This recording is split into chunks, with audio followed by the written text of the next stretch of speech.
ụmụnne m daalụ enwe ebe nsị ka ntinye ọrụ maka ana m anyị ibe na-efe eri gbasara ọrụ Ayaya Nando.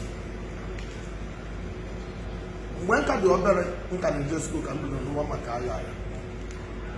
Aka m dị very small mgbe m n'ụwa maka Ayaya, mana ọ iwe mwute nyere m bụ Ezeobi na ibe Ayaya ibe m na-arụ maka Ayaya. O wutere m mgbe m hụrụ ndị na-ekwu na Ayaya Nando kpọrọ okwute wee na komkom nyere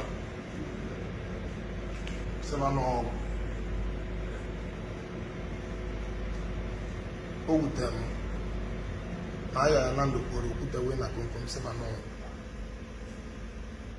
O wutere m nke ukwuu maka na mụ bụ Ezeobi mana enwere ọgwụ a na-eji okwute agwọ.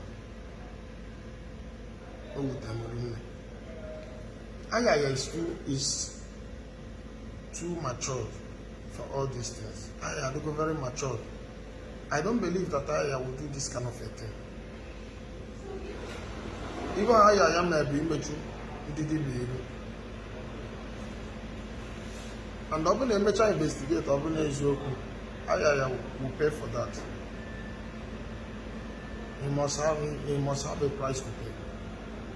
Immature, he didn't believe it.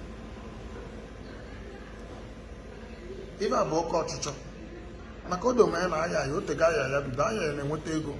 Ayaya so na dibia izizi mma mgbe ka dị obere ma amabeghị ibe bụ ọgwụ ka Ayaya bụrụ arụsị,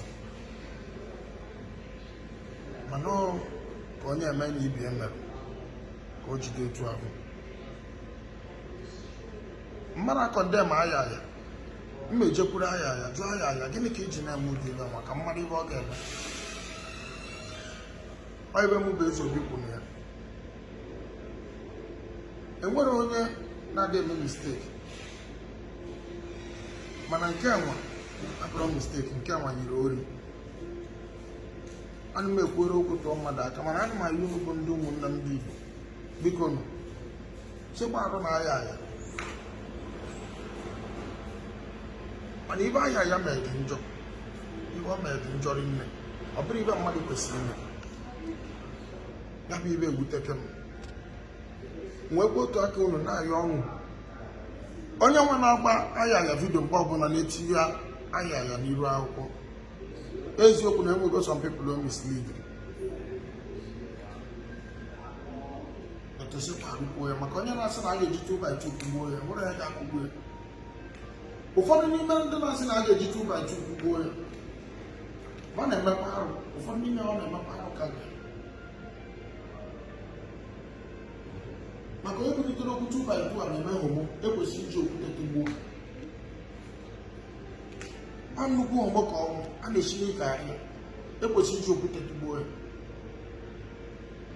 Ọ bụzie nwatakịrị dịka okongwu bụ nna si egbuo ka egbuo. Okongwu still tender si gbarụ ya.